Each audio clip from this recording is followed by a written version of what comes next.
Good evening. It is a pleasure for me to open the third round of the Constructions of Identity seminar and lecture series. I am Claudia Ferman, and on behalf of the Department of Modern Foreign Languages and Literatures and the coordinating committee of this seminar, I would like to welcome you tonight to this lecture. Let me briefly describe this seminar and lecture series. The course addresses the complex question of identity in analyzing the dynamic and intricate processes at work in its constructions. We examine several strata: linguistic, national, gender, class, and ethnic, whose parameters play important roles in defining the individual and the community. Identities function, at least partly, as agents that unite individuals and groups with other individuals and groups. But at the same time, they also create barriers for communication and understanding. Language is the most obvious example of this phenomenon. In an increasingly globalized society, we are challenged by the necessity of searching for ways of defining the self and the other that would avoid stereotypical binary oppositions. Learning about, discussing, and analyzing our perceptions of today's intertwined yet frayed communities will enable us, we hope, to approach this inescapable paradox with new insights. In our seminar class, we are currently analyzing questions of language. After a pretty controversial talk last week by well-known writer and literary scholar Antonio Benítez Rojo, tonight we have the second lecture devoted to this subject with the presentation of Professor Mudimbe. But before going to the lecture, let me inform you on the program for tonight. After the talk, there will be a question and answer period, which may be continued in the reception following the lecture. The reception will be in the Jepson Faculty Lounge, located to the right of the main exit to the building. One last explanation. One of the students' class assignments is to introduce the invited speakers both in class and for public lectures. Tonight, the students charged with this responsibility are Cassie Briggs, Elizabeth DeVos, Leslie Duncan, and Jennifer Sowell. So, I leave you with Cassie Briggs and the group's introduction to Professor Mudimbe.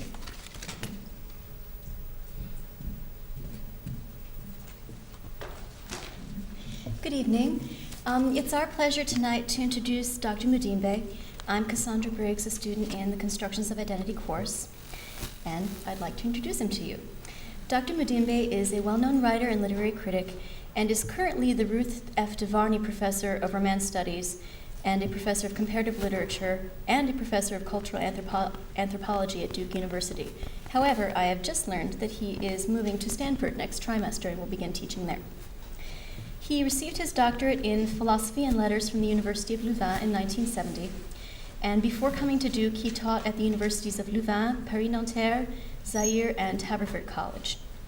Dr. Mudimbe's research interests are phenomenology and structuralism, with a focus on the logic of mythical narratives and the practice of language.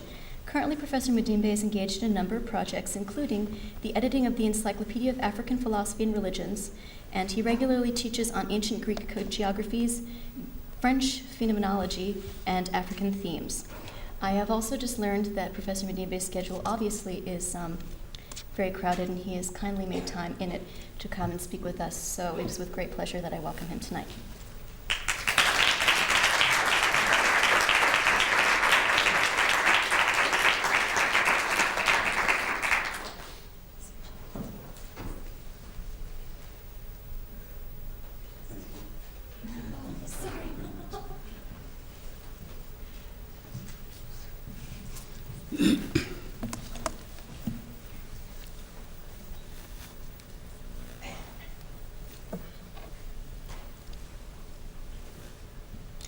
I'd like to begin by thanking very much the Department of Foreign Languages for inviting me to share with you an African practice of philosophy, my own practice of philosophy, And I thank very much Cassandra for this introduction she has just made.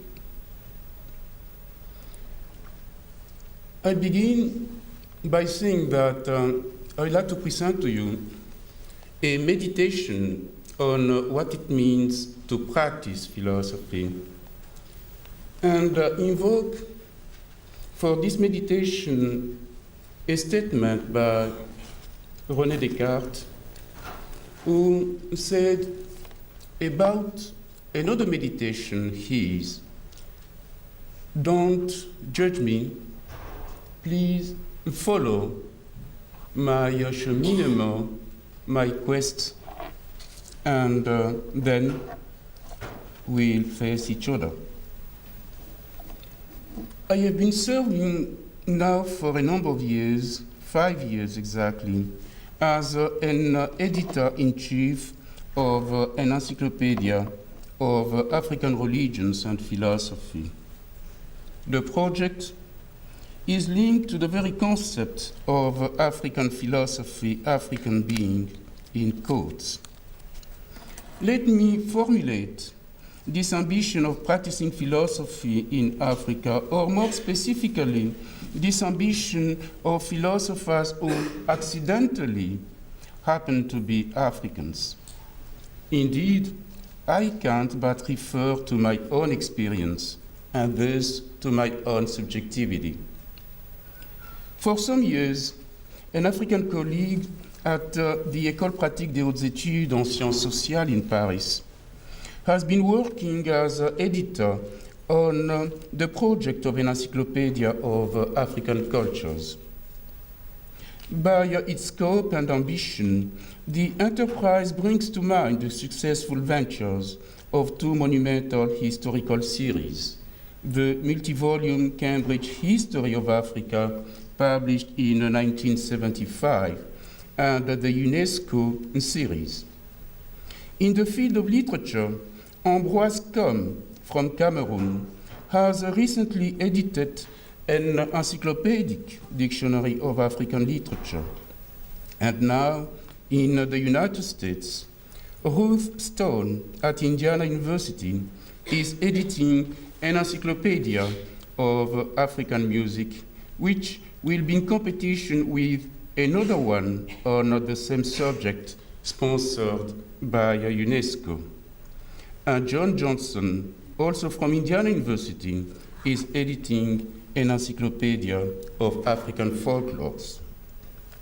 When the Garland Publishing Company invited me 5 years ago to be the editor-in-chief of an Encyclopedia of African Religions and Philosophy, I thought of securing the collaboration of respected scholars in the fields of African humanities, social sciences, and theology.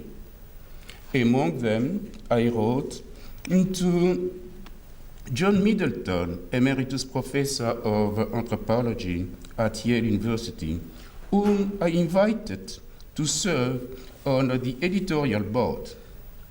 He responded, agreed to be part of the project, and let me know that we might be competing, since he was serving as editor-in-chief of a Simon & Schuster Encyclopedia of Sub-Saharan Africa. Obviously, something was happening, and something which seemed to me both paradoxical and interesting. All these encyclopedias signified something in terms both of re-evaluating our knowledge about Africa and of producing new, up-to-date knowledge. What was happening was surprising when one takes into consideration a number of factors: the recession, the limited number of Africanists compared, say, to the army of specialists of European civilization, and the crisis and the limited budget of centers and programs of African and African American studies.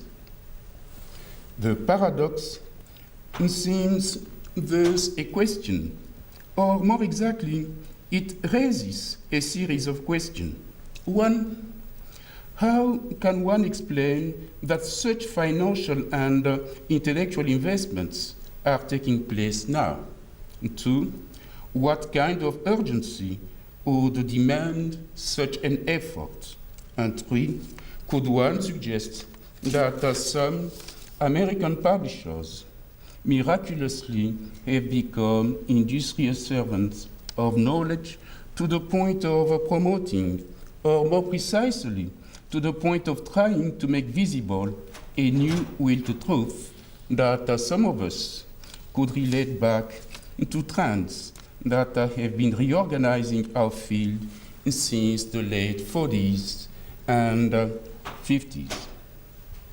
To point out just a few names in African studies, I am thinking of anthropologists and sociologists such as Marcel Griol, Georges Ballandier, Luc de Huche, and Victor Turner, of historians such as Catherine Kokri-Vidrovich, Joseph Kizerbo, Jean Suré-Canal, and Jan van Sina, of philologists such as Alain Bourgeois, Engelbert Ving, and Frank Snowden, of theologians such as Henri Gravron, John Beatty, and Vincent Mulago, of philosophers such as Placide Timpolz, Alexis Kagame, Franz Craé, Paulin Untonji, and indeed of ideologues such as Cheikh Anta Diop, Jomo Kenyatta, Kwame Nkrumah,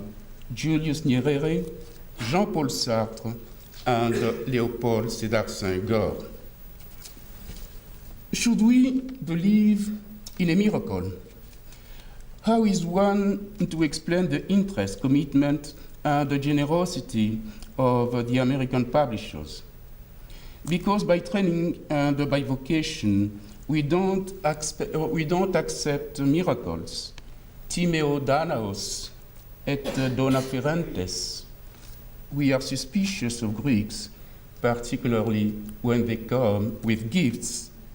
Because we don't believe in miracles. In the United States, most of us, editors-in-chief of African Encyclopedia, chose against the capitalistic rule of competition, the principle of collaboration. We consult each other about our project.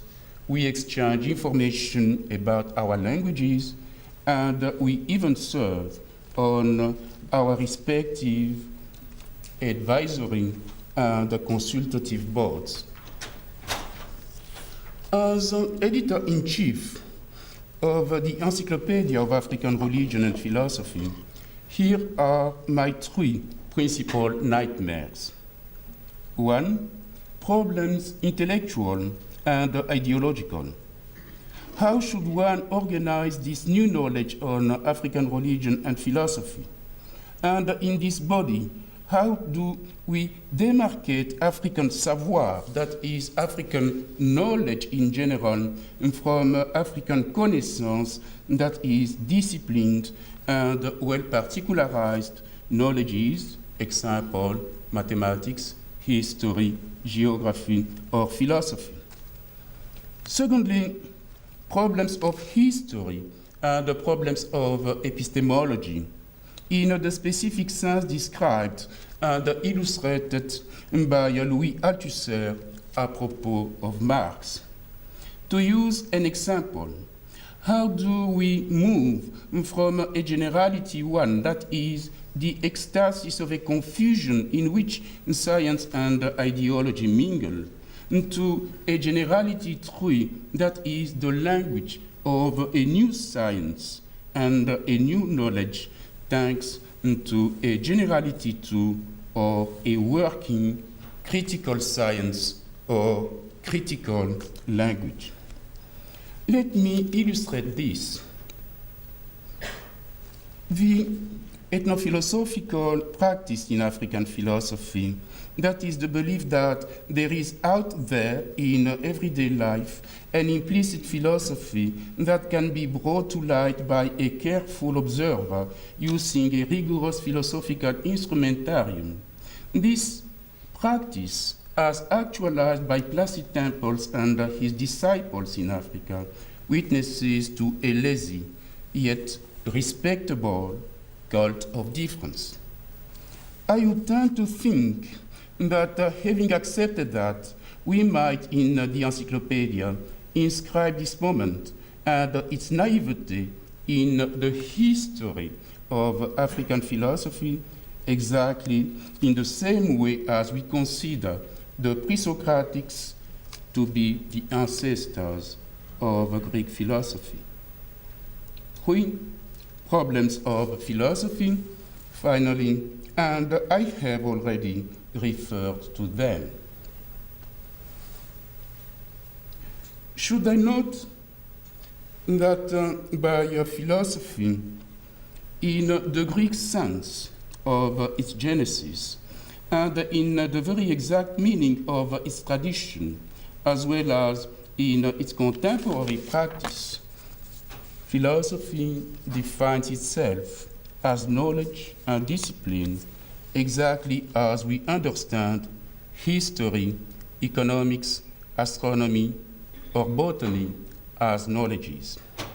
Yet, philosophy is also much more than that designated specific type of knowledge.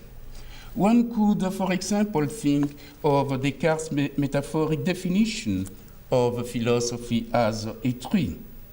Can't we think the possibility of considering philosophy as that language, as that discourse that can transcend dialogically to refer to Paul Ricoeur's work that can transcend 3 complementary levels: the level of discourses and the interpretation of the founding events of a culture, 2, the level of experts' discourses which actualize disciplinary practices, or put simply, what one might consider to be the level of scientific discourses. And finally, a 3rd level, namely that of philosophy itself. Let me be clear. By philosophy, I do understand an explicit, critical, autocritical, systematic discourse, systematic language, bearing on the language itself and the experience of the 1st and the 2nd levels without fusing with them, yet without being completely autonomous from them, since they have made philosophy possible and thinkable in the first place.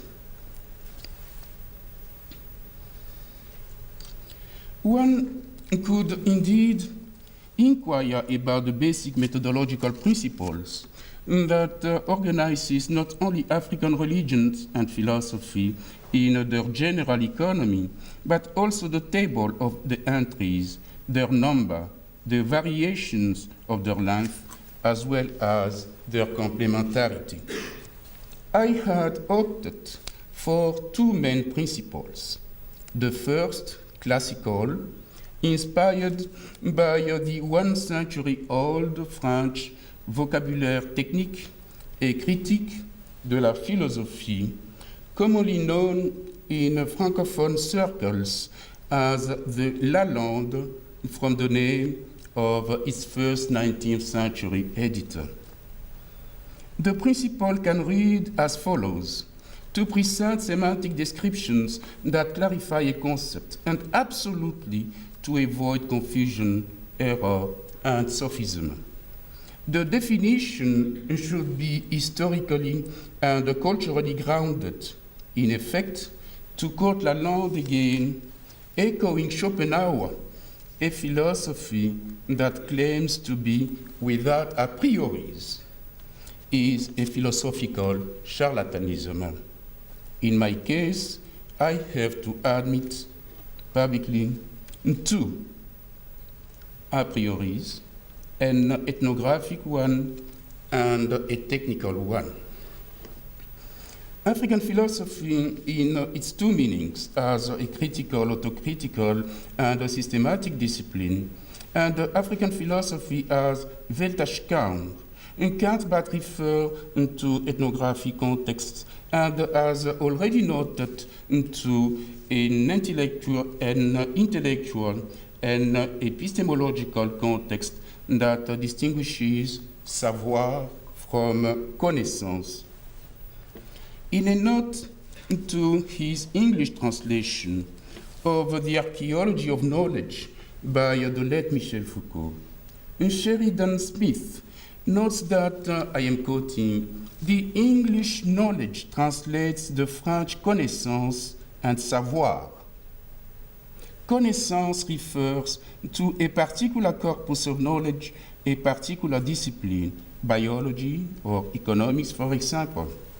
Savoir, which is usually defined as knowledge in general, as the totality of connaissance, is used by Foucault in an underlying rather than an overall way.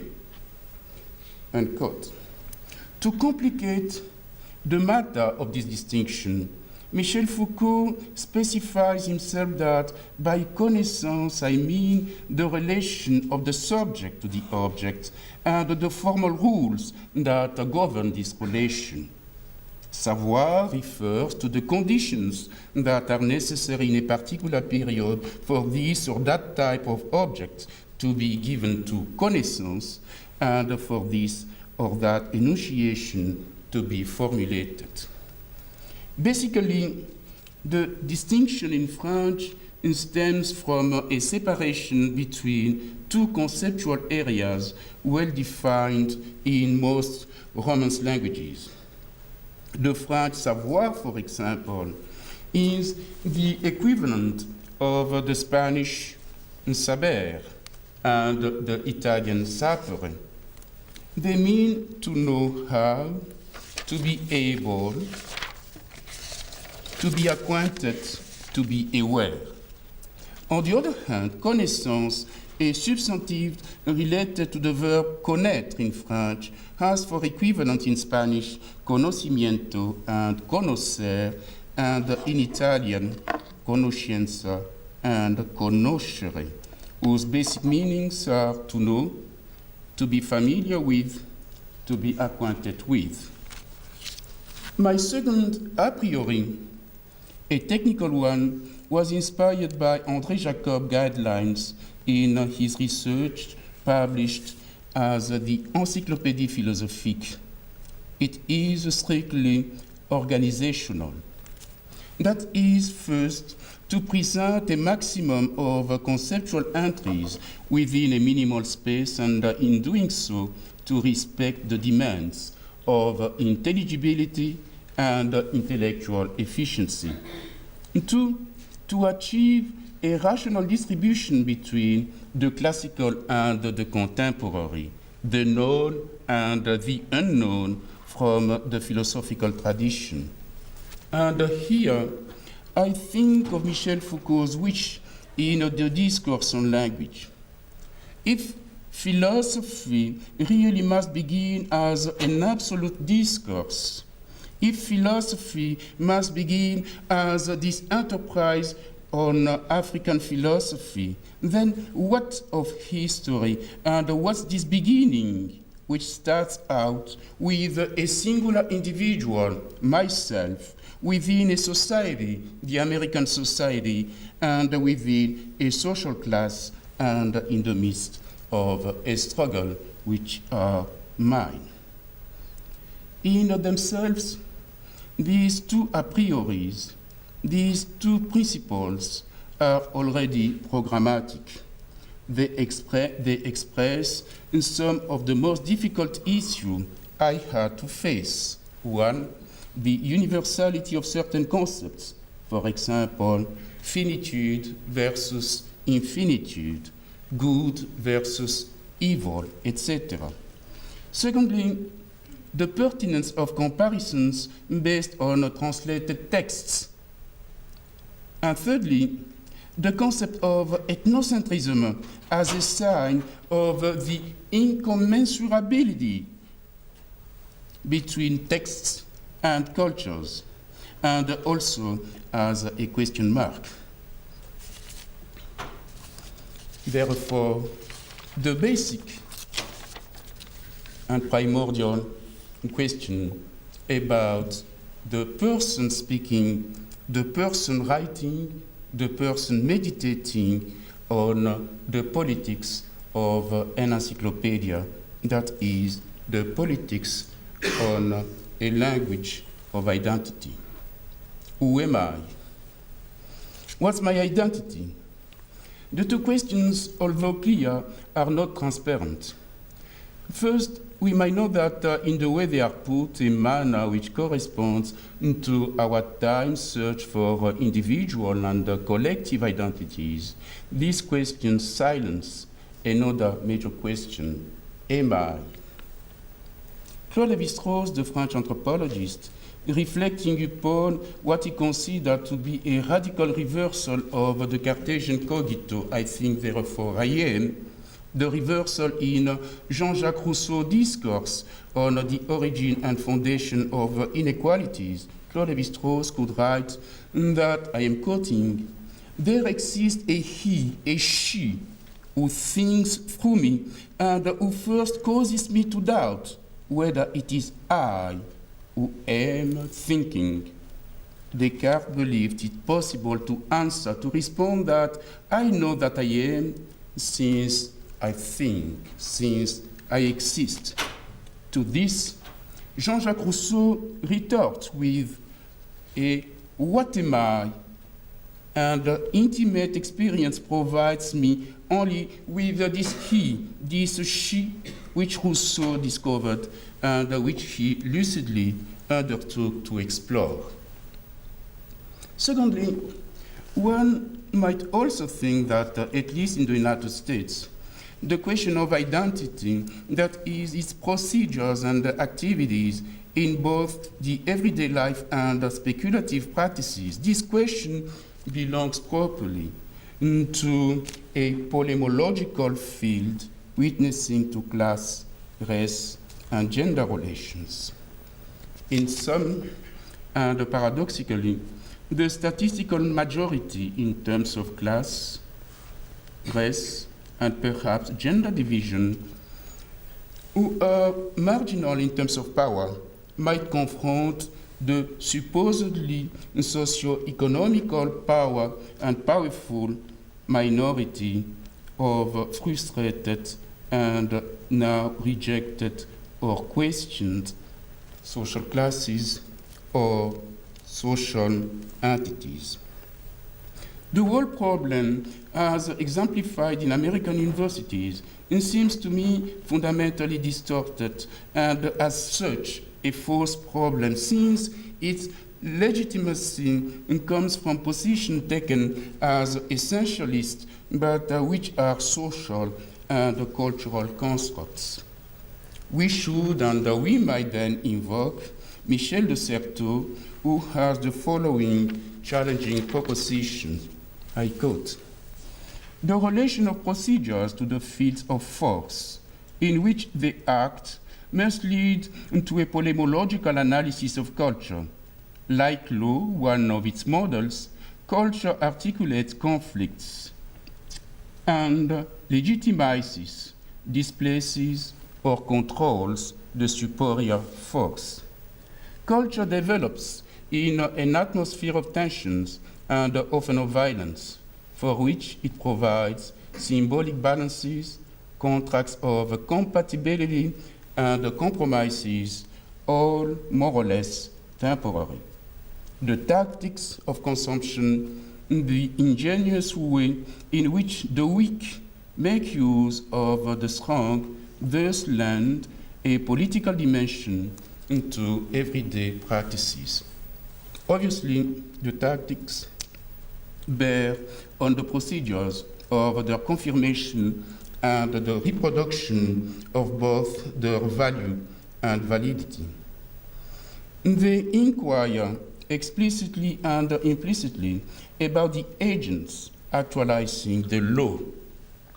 In sum, to refer, at least for my encyclopedia, to Kant's concept, we should speak in terms of the norms of an intellectual rationality, a theory, the practice of a science philosophy and its possible applications, that is, a technique or an art. And the concept and reality of identity can be used as a critique or as a promotion of the I, the promotion of the ego and its tradition. An easy way out of these theoretical issues would be to look at the concrete practice of ethnography in the African field. Here is an exemplary and perturbing illustration. The Missionary and the Diviner by Michael Kirwan, published in 1987.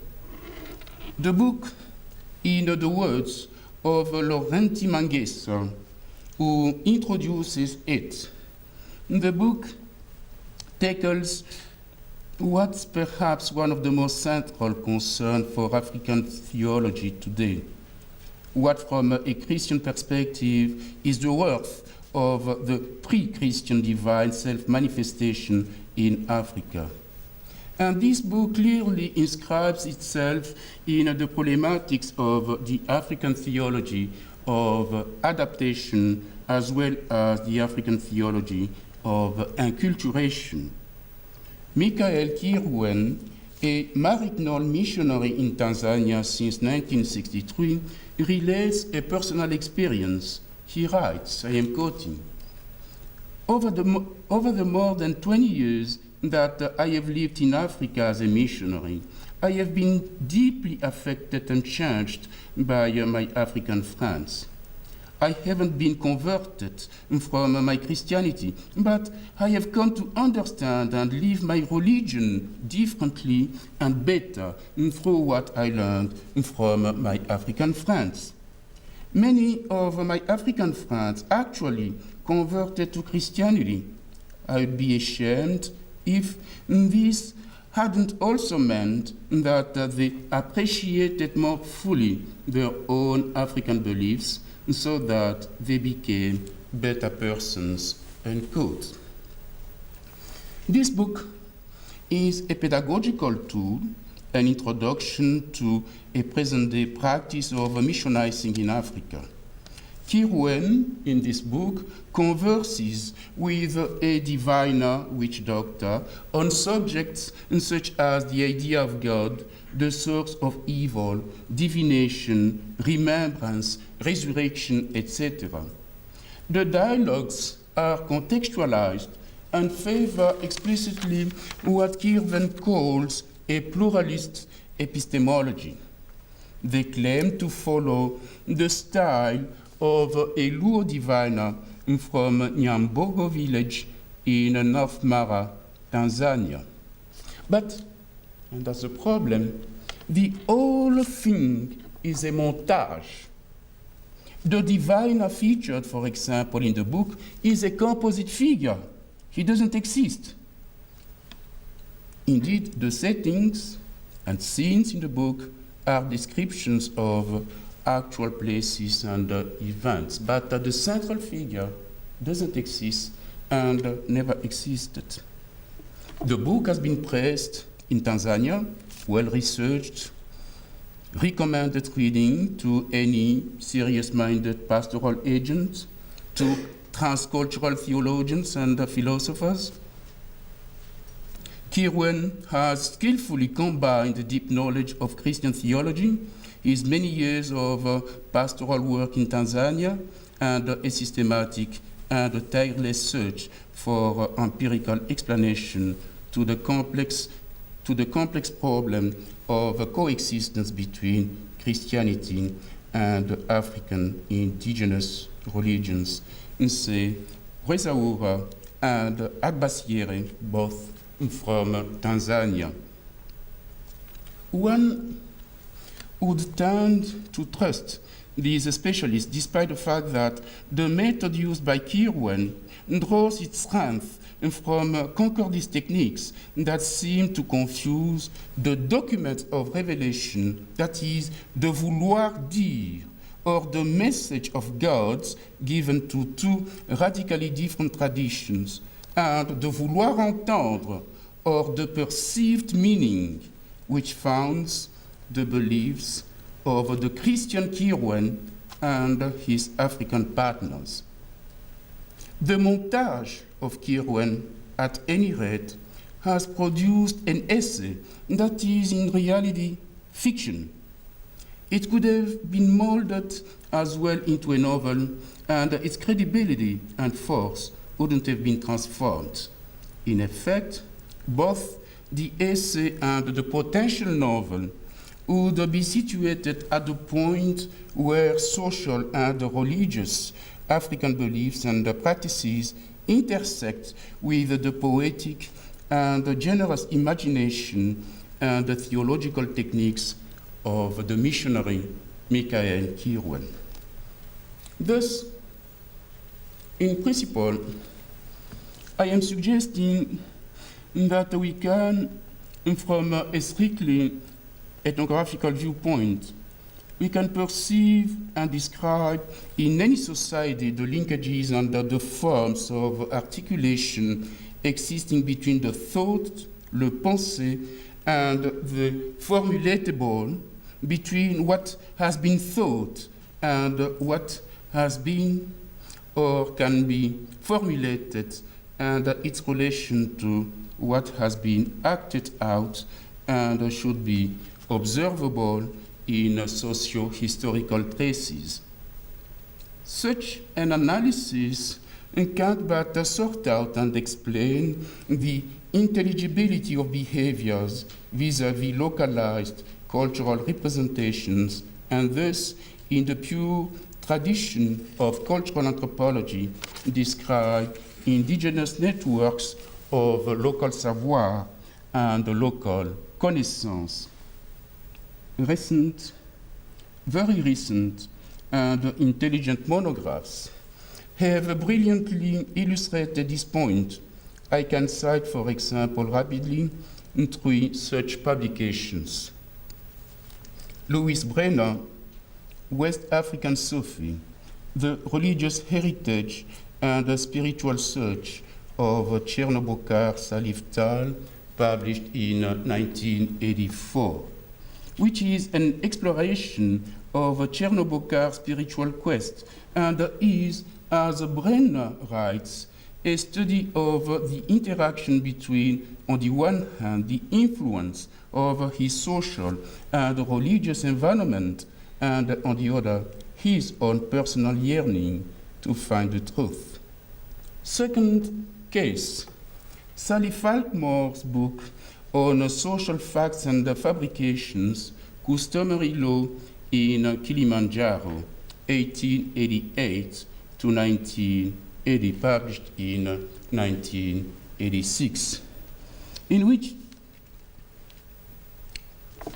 Sally Falkmore presents gaps, discontinuities between law in the life of a people, the Chaga, and the law in the courts.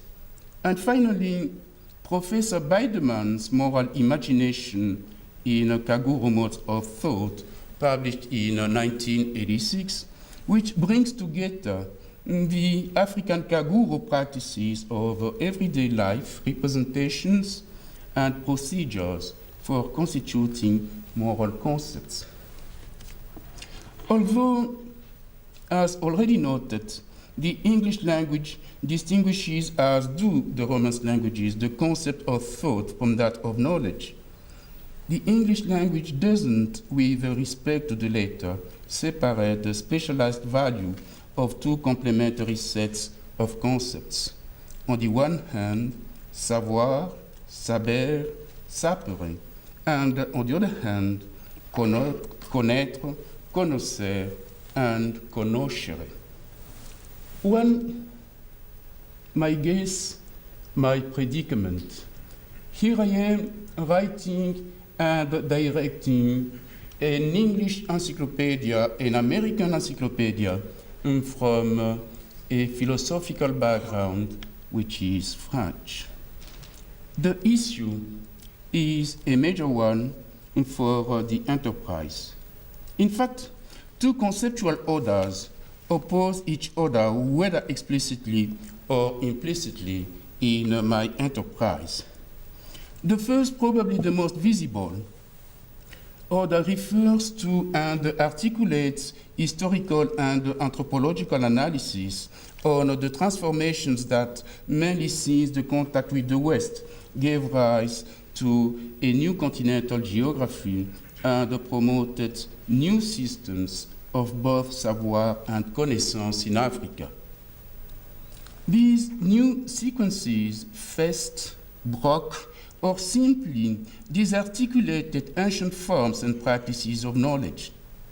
That these so-called African traditional forms haven't disappeared should be obvious when one pays attention to present-day contradictions which exist throughout the continent, particularly between the processes of production and the social relations of production, between the organization of power and the organization of production, and on the other hand, the political discourses. Indeed, African cultures had and have their own savoir and connaissance inscribed in and dependent upon traditions. Nonetheless, I do believe that it would be illusory to look for a pure originary and a pure definite fixed African traditions or African identities, even in the pre-colonial time. Nkrumah used to think, rightly, apropos of the African heritage, that the colonial experience and its powerful heritage exemplified something that, in terms of knowledge and in terms of experience, has been going on for centuries, namely what the French calls métissage. And métissage, in the sense expounded recently by Jean-Louis Amsel in his book entitled La logique métisse, published in 1990. The reality of métissage challenges the idea of tradition as a pure essence, witnessing to its own originary being, to the point that we can use as motto, as an introduction to the paradox, the statement of Jean-Paul Sartre at the end of Being and Nothingness about identities: I am what I am not, and I am not what I am. Jan van Sina has recently demonstrated convincingly in his path in the rainforest that traditions are not fixed. They are indeed continuities, but also discontinuities. They are processes, unique developments flowing out of static basic principles. In brief, as Van Sina put it, traditions are self-regulating processes, I am quoting. Tradition consists of a changing, inherited collective body of cognitive and physical representations shared by their members. The cognitive representations are the core. They inform the understanding of the physical world and develop innovations to give meaning to changing circumstances in the physical realm, and do so in terms of the guiding principles of the traditions. Such innovations, in turn, alter the substance of the cognitive world itself, unquote. Thus, we can't but be willing to note historical and intellectual discontinuities, social ruptures, and the political negotiations of African traditions, of any traditions. Discursive formations in Africa or elsewhere don't constitute smooth genealogies of savoir and connaissance, but often in tables of intellectual and epistemological dissensions witnessing to fabulous acculturation. In conclusion, a question. Then, what's an African practice of philosophy? And what's the meaning of this enterprise of mine? I'd like to begin by referring to a colleague of mine, Kwasi Uredu, from the Department of Philosophy at Duke. In the name of philosophy, more exactly, in allegiance to rigorous practice of the discipline, my colleague and friend Kwasi Uredu from Ghana has been these last years interrogating the Akan's conception of the universe. His main argument stems from 3 points. First, he makes a distinction between naturalists and their opponents in the Western philosophical practice, which logically poses antagonist interpretations about some binary oppositions, such as natural versus non-natural, material versus non-material, natural versus supernatural, etc. Second, from deductions following from the preceding analysis, Uredu can affirm that these oppositions are not intelligible in the Akan conception.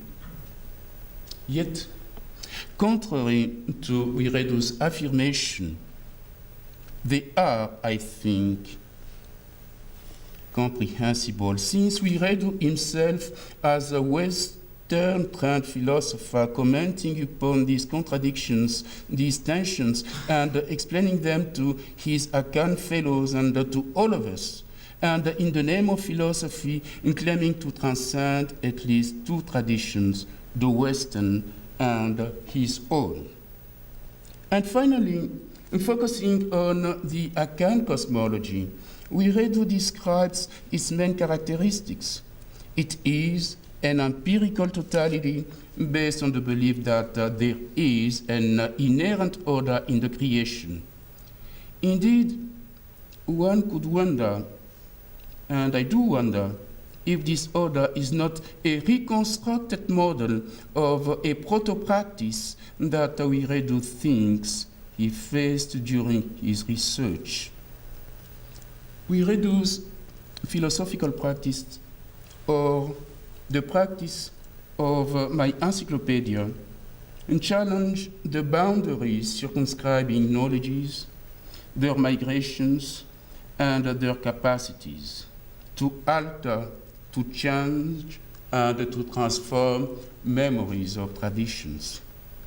Since I began my work on the Encyclopedia's projects 6 years ago, I have felt this and felt also the certainty of being colonized by three main types of ancient knowledges. The first is a knowledge, savoir and connaissance, depending on a political power. It expands itself in the name of God, the Father, the Son, and the Holy Ghost. Or it expands itself from the absolute revelation of the Quran. This is the word of God to his prophet. It is a knowledge which, in terms of Pierre Bourdieu's studies, maximizes the material and the symbolic wealth of the prophet and of the missionary in Africa. The second type of knowledge is a genealogical one. Why do I have to go back to Plato, Aristotle, or St. Augustine in order to face the intellectual history of African cultures? This leads me to the last type of knowledge that confronts me concretely. It is methodologically a secular knowledge, and by definition usable because of its efficiency and the moralities of its effects on my mind. This would be, for example, the knowledge of disciplines such as botany, anthropology, economics, history, or linguistics. All these knowledges seem to function like fiction for me. They are languages which seem to be similar to fictions. Are they real? In any case, they seem to be of the same nature as the myths magnificently analyzed by Claude Lévi-Strauss and Luc de Heusch and by structuralists. Yet, I can't conceive the encyclopedia I am directing without these knowledges, without these languages. Michel de Certeau, the late Michel de Certeau, in the practice of everyday life, rightly noted that the ancient postulate of the invisibility of the real has been replaced by the postulation of its visibility. The modern sociocultural scene, at least in the United States and in Europe, refers to a myth. This context defines the social referent by its visibility and thus by its scientific or political representations. It articulates on this new postulate the belief that the real is visible. The possibility of our knowledge, observation, proofs, and practices is there. Yet, what's this reality? I have tried to show in this presentation, in this meditation apropos a philosophical enterprise, that the epistemological, that the intellectual disorder represented by my conception and my practice of philosophy is indeed a political issue. The knowledge articulated in the Encyclopedia to come, this knowledge will witness to a will to truth and thus can already be questioned today. And we can begin this questioning, and this questioning of this conception, this African conception of the practice of philosophy, this conception of mind, we can begin by questioning it now and in this room, and I thank you.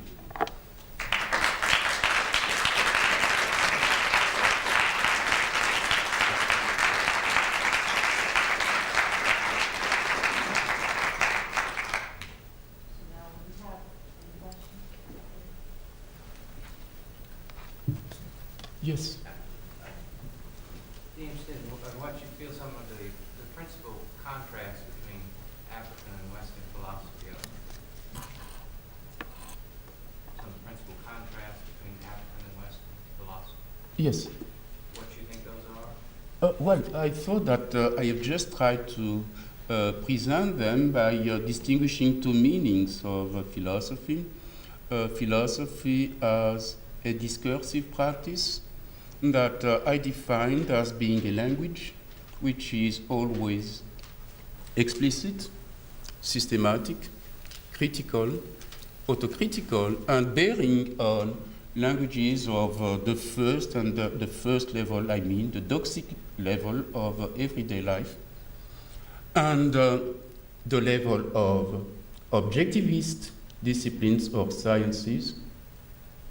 And the philosophy shouldn't be confused with a Weltanschauung that is a vision of the world. And that's my definition of philosophy in its technical sense. We do understand philosophy in this country as well as in Africa as a vision of the world, and no one is offended when we speak of the philosophy of the mafia people, or the philosophy of American farmers, or the philosophy of Italian singers. All of us, we do understand that we are referring into a vision of the world and an everyday life practice. Thus, there are two meanings. By using the first meaning, yes, indeed, I can, and we can understand the concept of African philosophy as being that metaphor explaining the same reality we try to explain in a more specialized way when we speak of the philosophy of American farmers, for example. That said, we are back into what you think we should face. Is there a difference between African philosophy and European philosophy? And from the background of my definition, this very question becomes problematic. Why?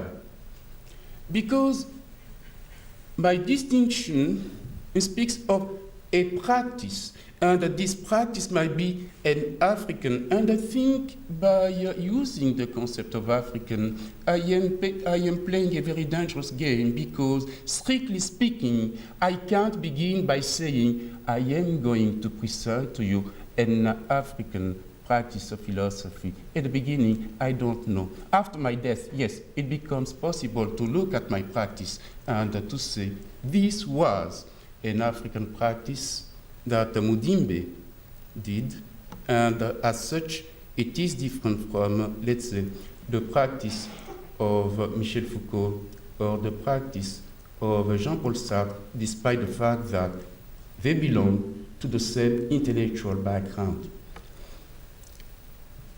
Or, more concretely, what I do believe is this.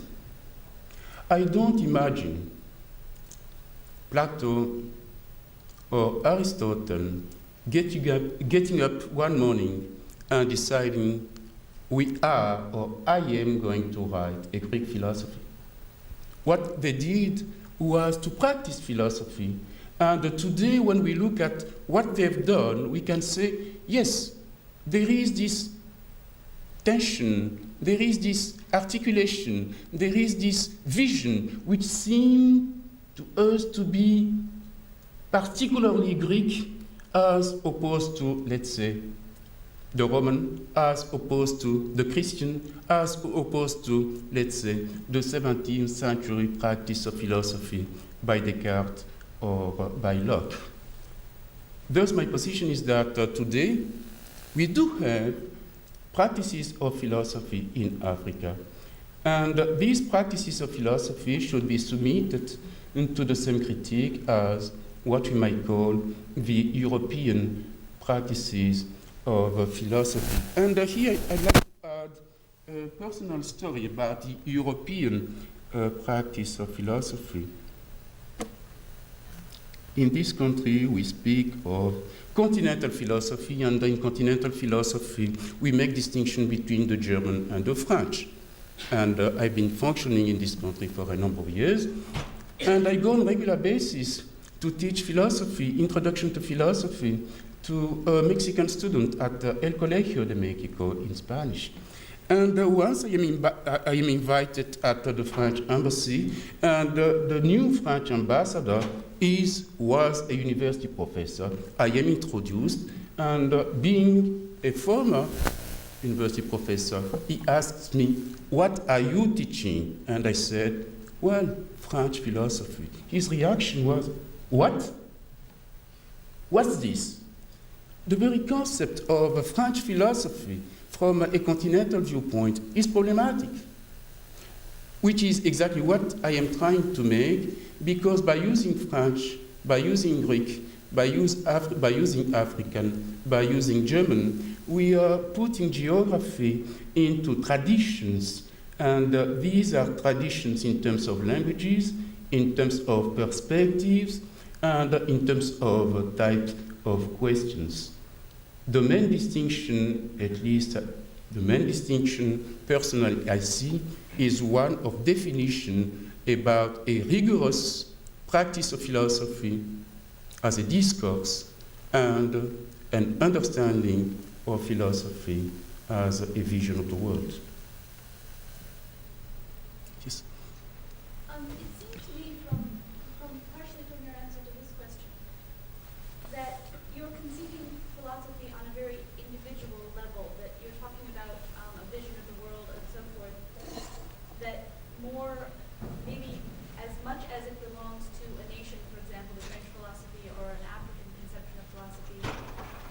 it belongs to each individual, and I just wondered if you could say something to that. Yes, you're right. I began by being very careful and by stating that it was a subjective interpretation that I was presenting. And this subjective presentation itself was inscribed in a tradition, a philosophical tradition, the Cartesian tradition, in which, simplifying, I am saying that I've got a point of certainty which is in my thinking, which is in the experience of my thinking, allowing me to doubt about everything, about anything, but not allowing me to doubt that I am doubting. We can question that point, and that's a specific point of Descartes as a phenomenologist like Maurice Merleau-Ponty and Jean-Paul Sartre have done. But this is not the point.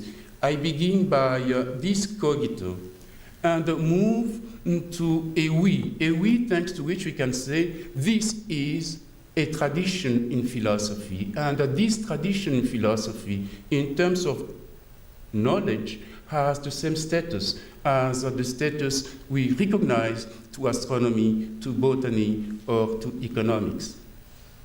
We are facing a science or a discipline or a body of knowledge with its own internal rules of the game, and we can't confuse that knowledge, that discipline, with a vision of the world. But with my definition, I have moved from the I, the experience, the individual experience, into a collective experience, which is the experience of a we. And this we is thinkable through a community of language, a community of history, and a community of tradition, cultural tradition, but also disciplinary tradition.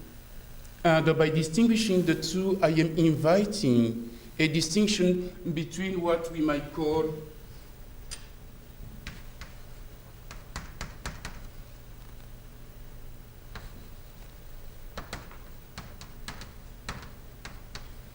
the level of the doxic language, which is the level of everyday life. Very soon we are taught by our mothers, our fathers, to be a good boy, to be a good girl, that is, well, to behave according to a tradition, according to its rules of the game, and to integrate in our behavior an habitus that is a way of being which will make us capable of having the feel of a society. And this language, the doxic language, the everyday language, is completely different from the objectivist language of, let's say, a historian or an economist or a geographer. These people tell us that they've got methods, they've got rules, and hypotheses thanks to which they can interpret scientifically what's going on in the everyday life. And these objectivist discourses are always second-level discourses vis-à-vis doxic languages. Languages. We can imagine, specialists don't like it very much, but we can imagine that by its mission, its vision, and its ambition,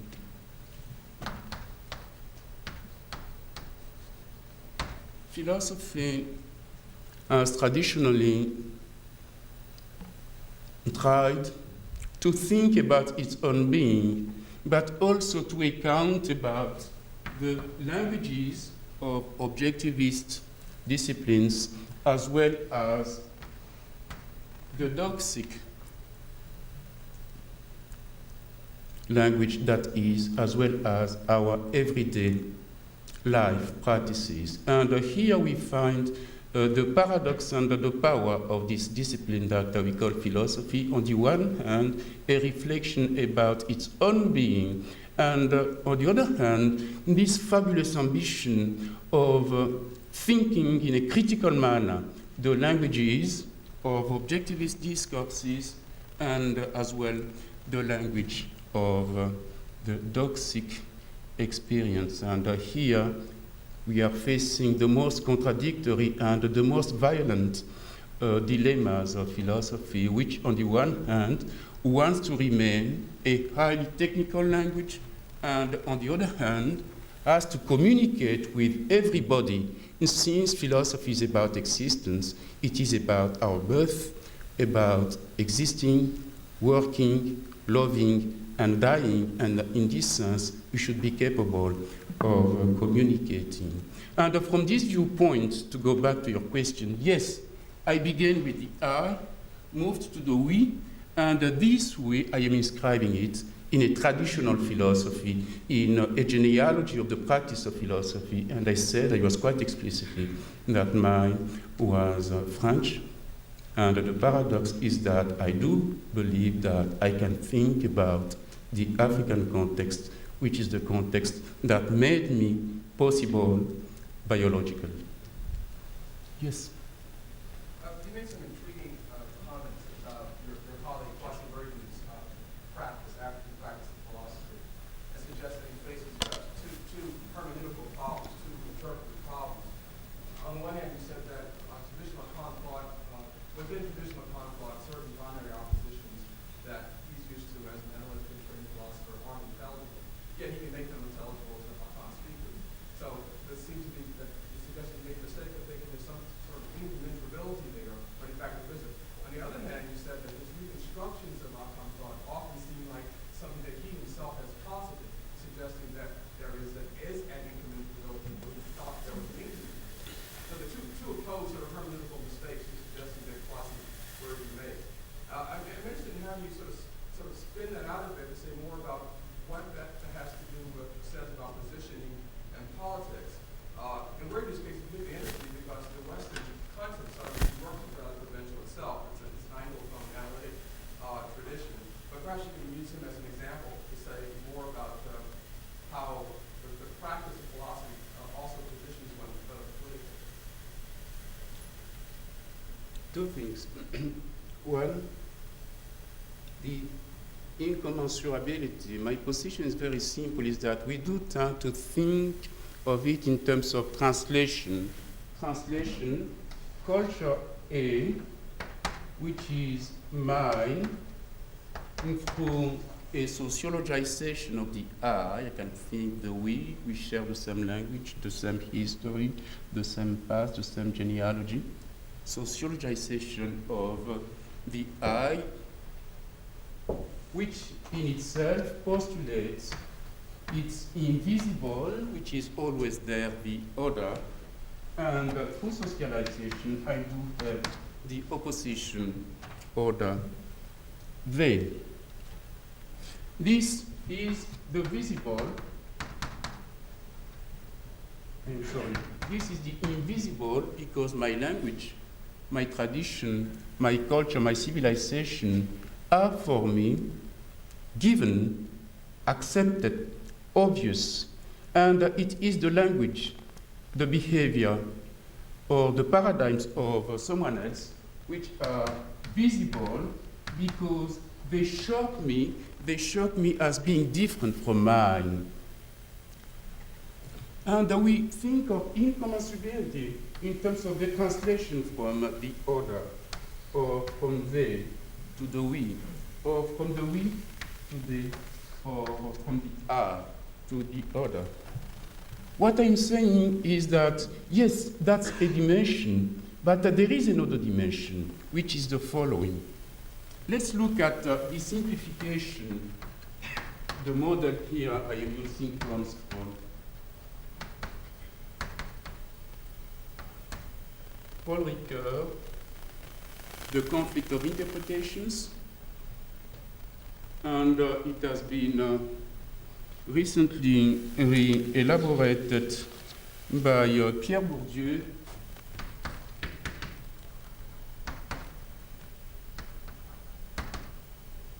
in his theory of practice. I am saying now that if we distinguish the doxic from the objectivists, we are distinguishing two different universes. The objectivist language, the objectivist totality, let's say in economics or in history, one does experience and experiment the same type of incommensurability.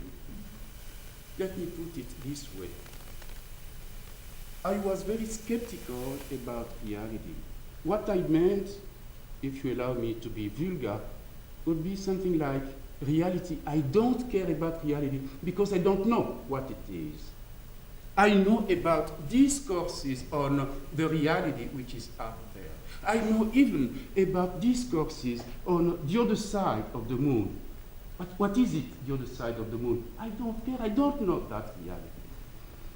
So we have objectivist discourses claiming to be scientific, and they are scientific. They are rational.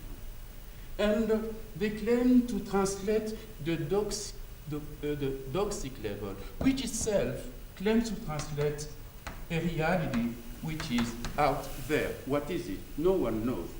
A concrete example. I am suggesting that we take seriously a discipline called history. History, this is my thesis, hasn't changed fundamentally in terms of its scientific ambition since the beginning of the 19th century in this country. It was a science, it's still a science. The means and the techniques might seem today to be more sophisticated, but the basic tenets of history as a science haven't changed. Yet, they haven't changed, which means that there is an objectivist history in the United States accounting for a past, its reality, and interpreting doxic languages, doxic discourses. Now, a test. Go to the library and check the books of American history used in the 10th grade. At the beginning of the 19th century, in 1850, at the beginning of the 20th, in 1950, and in 1994, we have a recent book, 1994, American history for 10th graders in the United States. And I'm inviting you to check what these scientific textbooks based on the scientific scholarship of the period in the science, what they say about the contribution of women to the Constitution of the United States. Here is a science. It was a science at the beginning of the 19th century.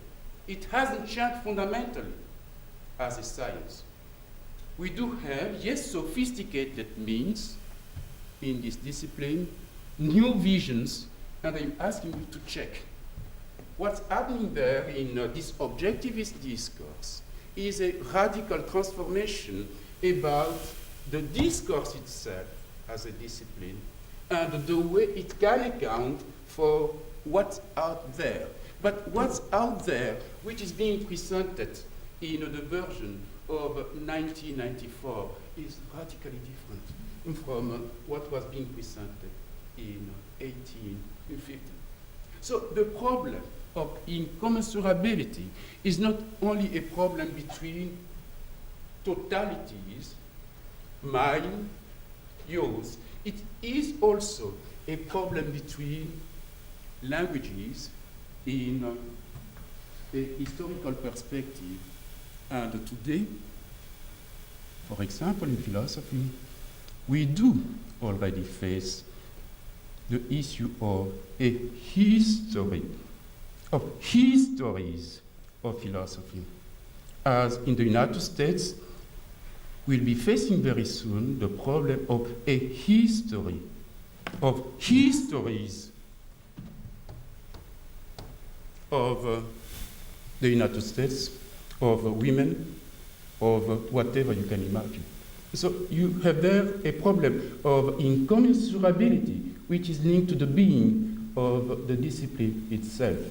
This leads me to the last point about Wiredu.